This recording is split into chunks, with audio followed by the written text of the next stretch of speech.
上一個年度我去日本旅行，咁去日本旅行嗰陣時咧，喺夜晚同太太喺街頭咧就見到呢一樣嘢，俾你睇下呢段片仔好冇？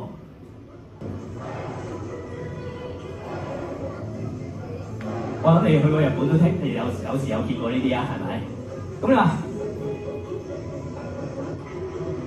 啲校長好興嘅，見到啲嘢咧，跟住就問啲同事啦。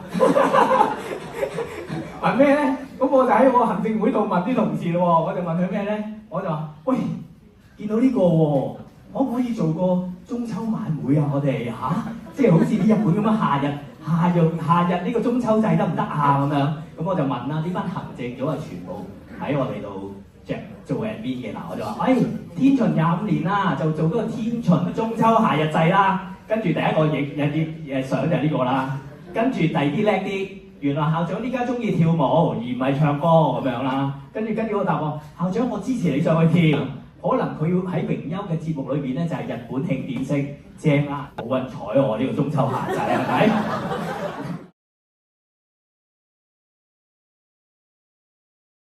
於是乎，我翻到學校，我就再一次啦，冒死咁問啲同事。喂，嗱呢啲校長成日都講，喂，邊個有興趣啊？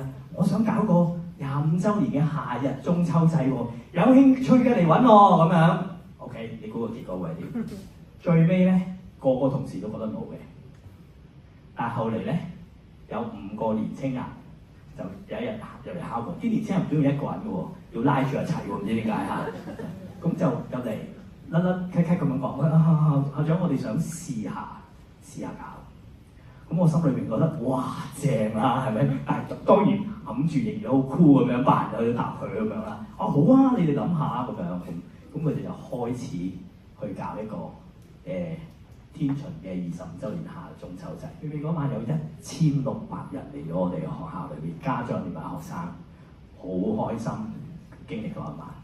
但係我開心喺校長心裏邊咧，唔係因為1600人嗰件事好開心，而係其他嘅事。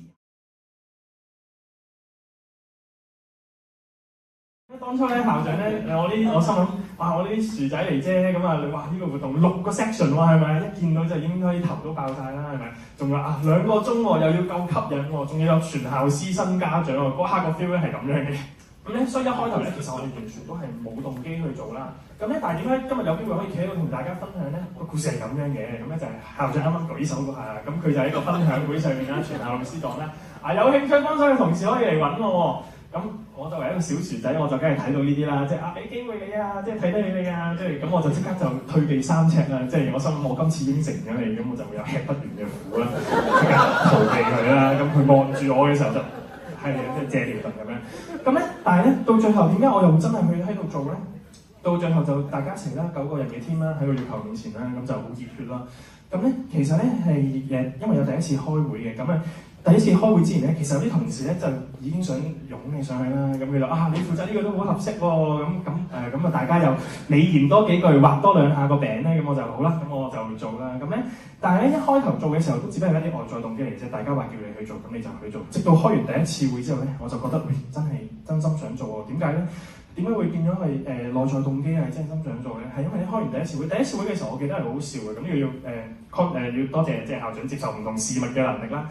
咁咧因為我哋嗰陣時開會咧，我哋就話大家 brainstorm 咁樣，你諗下9個年青人咁樣入到去咁樣，我哋話做啲咩好啊？咁我哋話不如我哋整個飛氈啦，喺個操場度吊落嚟，吊個校長落嚟，咁我哋一班9個老師又一齊喺度飛落嚟。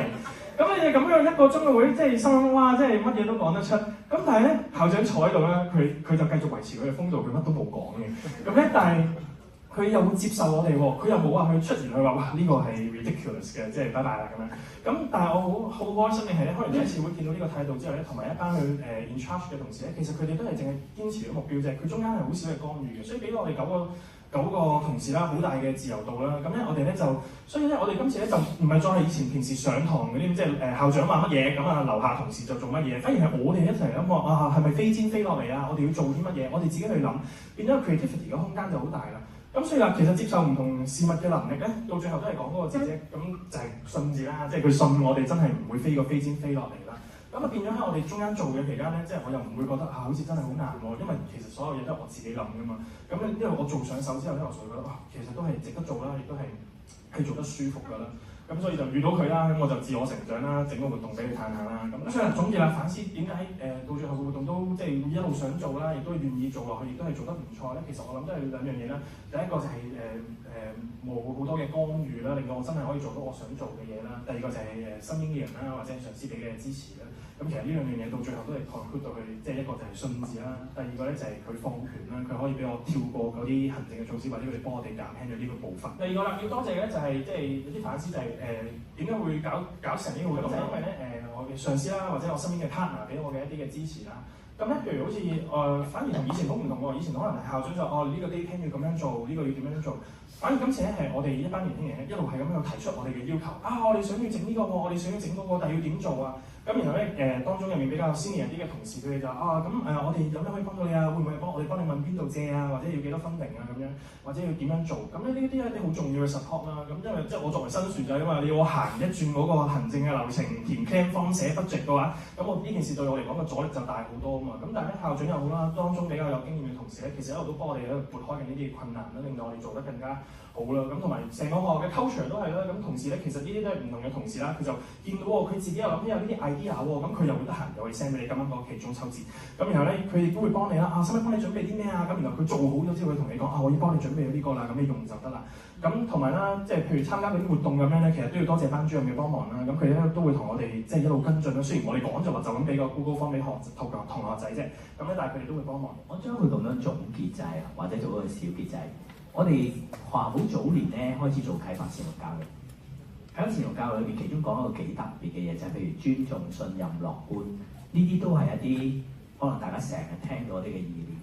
但係其中有一個咧，佢講嘅係 invitational education，成日都講嘅就係刻意安排。我估做 leader 其中一樣嘢係需要刻意安排。好坦白講，我嗰次咧係專登刻意安排嘅。我翻嚟嘅時間，我喺日本。即係錄咗段片段啦，係咪？嗰班死嘢，即係嗰班行政組咧，完全唔睬我啦，係咪？OK，我睬我冇所謂㗎，咁我咪同全體同事講，我係心裏邊預計係冇人揾我嘅，好坦白講。但係我心裏邊預計冇人揾我嘅時候，我係打算會邀請嘅，但係我先得下先。但係竟然有幾隻飛來猛喎，係咪？你心裏邊好開心好多啊！佢唔係第一批飛來猛嚟嘅，佢係頭先你聽唔聽到啊？佢係耷低頭啊，最好避開你嘅眼神啊嗰啲咁樣，即係話你嘅同事裏面都有一啲咁樣，但係佢啲 friend 入咗嚟揾我，於是乎就點啊？佢啲 friend 就捉埋佢一齊。咦，原來我哋面對嘅一啲嘅可能，我哋嘅同工有事，佢係需要一啲嘅同伴，佢需要一啲安全感，喺當中咪去諗。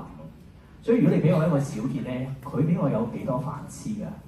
我自己都好似明白，好似知道新嘅一代或者我哋嘅未來嘅一代，佢有啲唔同嘅需要。但係其實有啲嘢你會唔會覺得我哋真係需要放手？我當時係 measure 過嘅，我哋自己裏邊啫，我嘅家長啫，唔死得人嘅係咪？有咩事就冇咩啦，我先講過。所以我可以放手，我可以放心睇長遠一啲。但係最尾我想提大家一點就，我當時係諗。要將呢件事話俾佢聽，賦予佢意義。其實我頭先講，唔係最重要係1600幾人嚟咗學校，最重要反而係佢哋肯做、願意做、自己諗。呢個對未來學校裏邊個發展就好重要。